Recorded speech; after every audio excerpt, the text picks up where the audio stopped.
Bom, pessoal, vamos lá. Mais um vídeo com problemas resolvidos, dessa vez considerando 3 problemas do capítulo 12. Eu queria mais, mas teve alguns detalhes desse problema que eu tive que gastar muito tempo para fazer, para ficar apresentável, né? Então, amanhã eu acho que eu mando mais um ou dois, num vídeo separado, né? Então tá lá. O primeiro problema a considerar é o problema 11, para a gente fazer a transição entre a translação e a rotação de maneira prática, né? Então tá, o problema é o 11 da lista, os blocos de massa M1 e M2 estão conectados por uma corda sem massa que passa por uma polia, como mostrado na figura. A polia é um disco homogêneo que pode girar em torno do seu eixo sem atrito. A massa M 1 desliza sem atrito sobre uma superfície horizontal, né? Os dois blocos estão em repouso quando a massa M2 é liberada. Suponha que a massa da polia seja desprezível, o item A, e encontre as acelerações dos blocos M1 e M2 e a tensão na corda.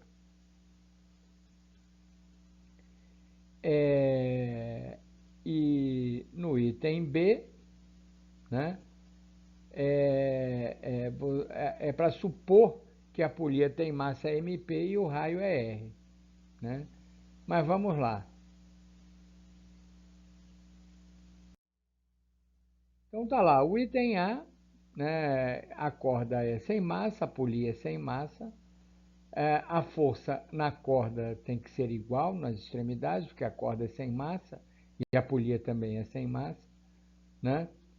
Por isso que as trações que puxam o bloco M1 e o bloco M2 são iguais, né? É o problema convencional de polia que a gente resolveu lá nos capítulos de dinâmica, né?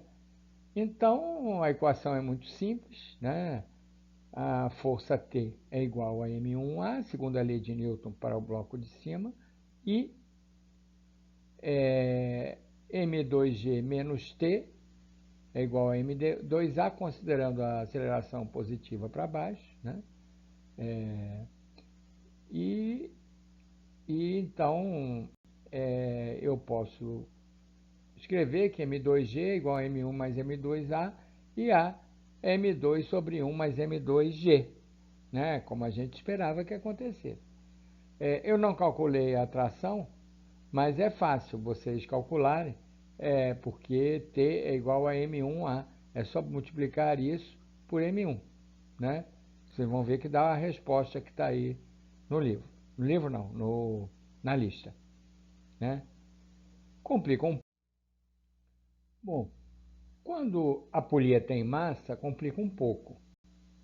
Isso porque o sistema todo vai ter que se movimentar em conjunto, né? E vai ter que haver um torque efetivo para fazer girar essa polia com massa.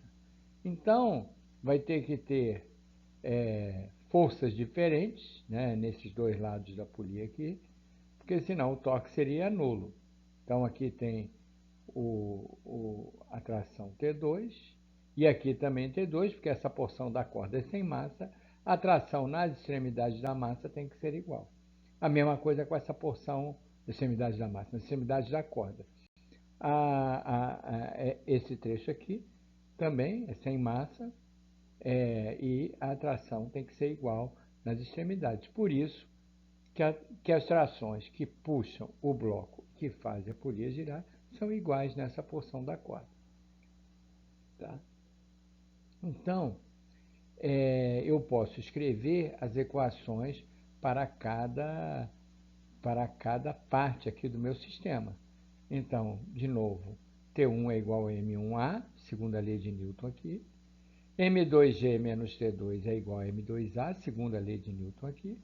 E a segunda lei de Newton para a rotação. T2 menos T1 vezes R é igual a 1 meio de MP R2, 1 meio de MP R2 é o momento de inércia do nosso disco uniforme e alfa aceleração angular, tá? Então, substituindo alfa por A sobre R, nós vamos cortar aqui, ó, o R com um dos R's aqui, né, desse R2, e o que sobra a gente corta com esse R aqui inicial. Então, nós vamos ter que T2 menos T1 é um meio de MP vezes A. Então, a gente continua, né, somando as equações 1 e a equação 3. Nós vamos ter M2G mais T1 menos T2 é igual a M1 mais M2A. Só que a gente já determinou que T1 menos T2, né, T2 menos T1 é um meio de MPA, T1 menos T2 vai ser menos meio de MPA. Então, a gente substitui, vai achar M2G é igual a M1 mais M2 mais MP sobre 2 vezes A. Então, a aceleração na nossa a aceleração do bloco M2 vai ser M2G sobre M1 mais M2 mais MP sobre 2. Né? E a gente continua agora a questão pede que se determine T1, né? Então T1 é igual a M1A, é só multiplicar por M1, e T2 é igual a T1 mais MP sobre 2A. Então a gente só substitui aqui também, né?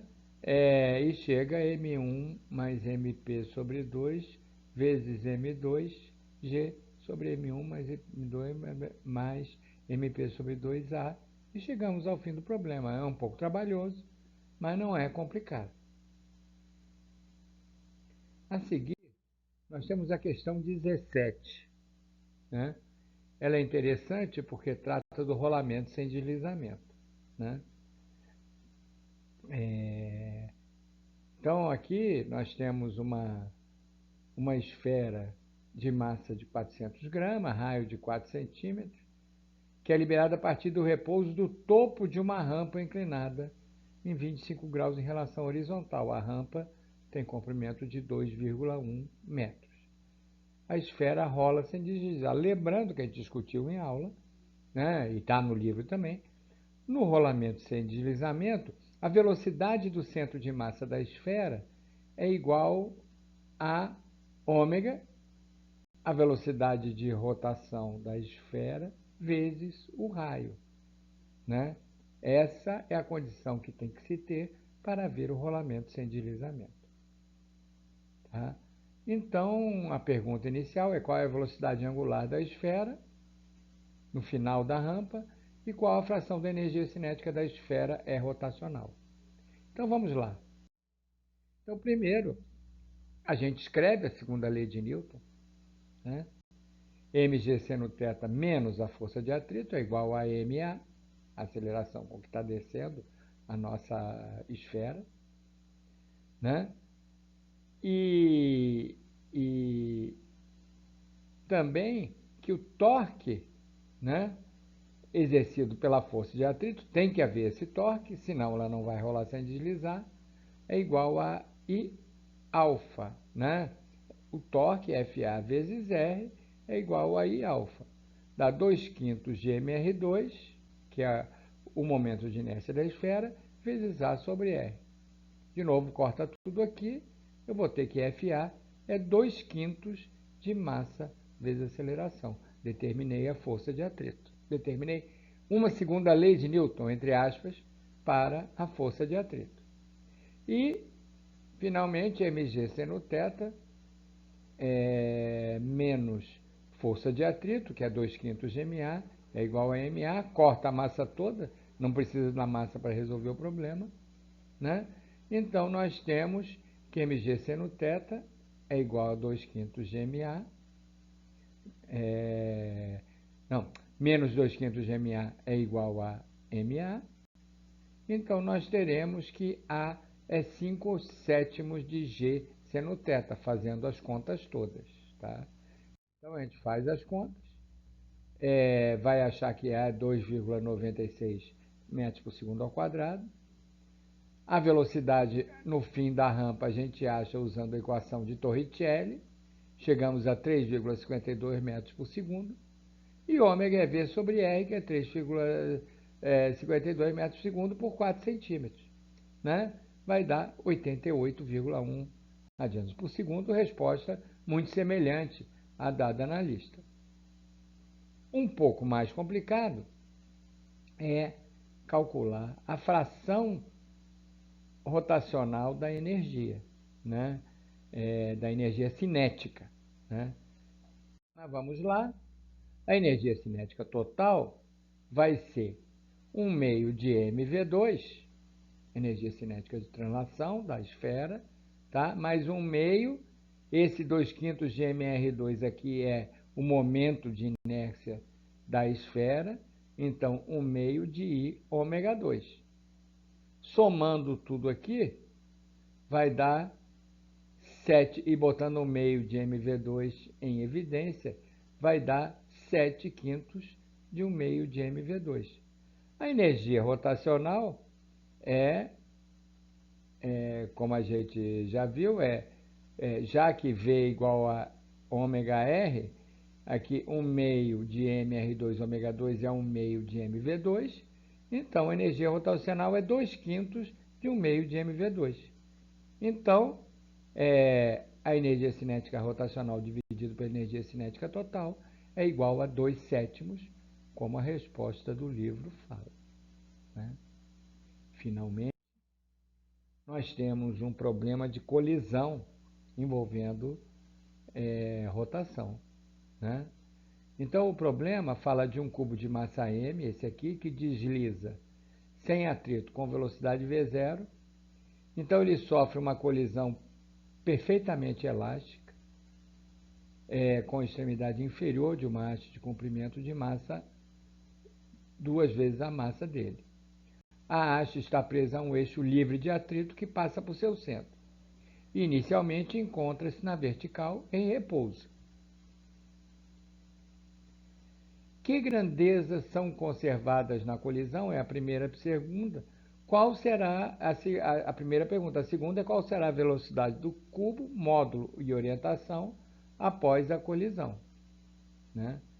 Então, a gente vai lá,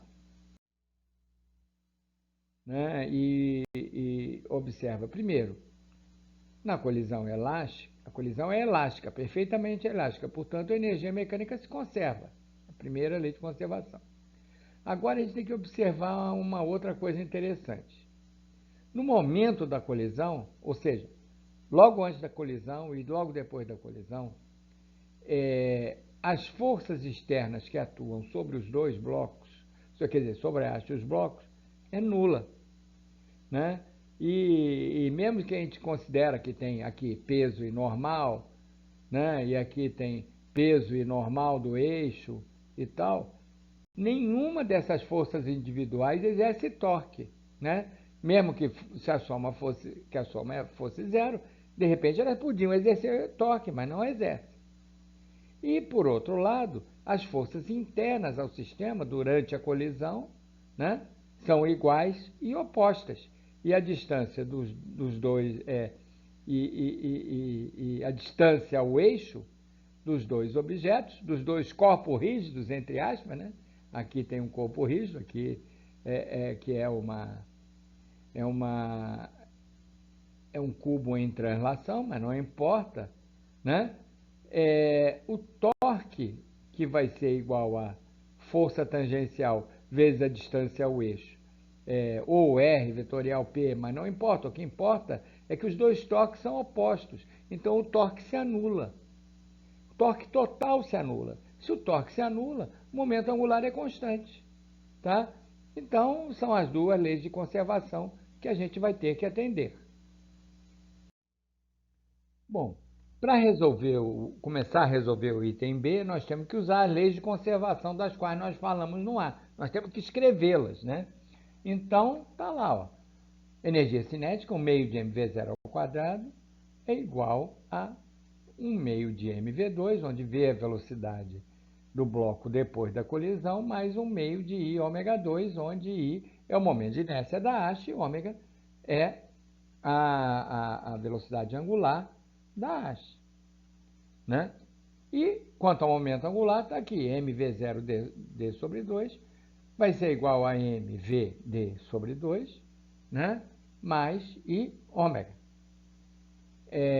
Então, o que a gente pode falar? A gente pode pegar da equação 2, repetir aqui, né?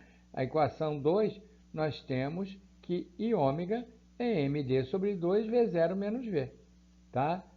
E isso vai dar o fato de que ômega vai ser md sobre 2i V0 menos V. Substituindo o I, qual é o momento de inércia da haste em relação ao eixo que passa para o seu centro? Vai ser a massa, que é 2m, d2 sobre 12. E a gente corta aqui, vai dar 4 aqui embaixo, 12 dá 3 sobre d, V0 menos V. Esse é o valor de ômega para a gente substituir na outra. Então, agora, partindo desse fato que ômega é igual a 3D sobre V menos V0, a gente substitui na outra equação, que novamente tem um momento de inércia, porque tem termo relativo à rotação nas duas leis de conservação. Então, nós vamos ter 1 meio de mv0, mais 1 meio de mv2, mais 1 meio de I ômega 2, né? Aqui está o ômega ao quadrado, com esse valor aqui. Nós vamos ter, então, M em todos os... A gente vai substituir o momento de inércia aqui por md2 sobre 12, né? A gente corta as massas aqui e faz a divisão aqui. 18 sobre 12 vai dar 3 meios, né? Então, nós vamos ter que V0 ao quadrado é igual a V2 mais 3 meios de V0 menos V ao quadrado. Aí a gente expande o quadrado aqui, vai dar V0 ao quadrado, mais isso aqui, né? 3 meios de V0 ao quadrado, menos 3V0, mais 3 meios de V2. E a gente chega a uma equação de segundo grau. 5 meios, V ao quadrado, menos 3 menos 3V0V, mais 1 meio de V0 ao quadrado é igual a zero. E aí, essa equação de segundo grau aqui, a gente vai resolver, o V é 3V0, né? Mais ou menos raiz quadrada de B2, 9V0 ao quadrado, menos 4 vezes A, vezes menos 4 vezes A, 5 meio vezes C, 1 meio de V0 ao quadrado. Então, vai dar 5 aqui, né? Então, nós vamos ter a raiz disso, vai dar o V igual a 3 mais ou menos 2 sobre 5 V0. Nós vamos ter duas raízes, V é igual a V0, que não pode ser, porque o bloco está indo para frente, vai bater naquela haste, ele não vai continuar nunca com a mesma velocidade, né? Ainda mais que ali a massa é o dobro, não é uma massa desprezível. Então, só a segunda raiz que é razoável, que V é igual a V0 sobre 5. Logo, o módulo é V0 sobre 5, e o bloco vai estar andando para a direita após a colisão. É isso. E acabou.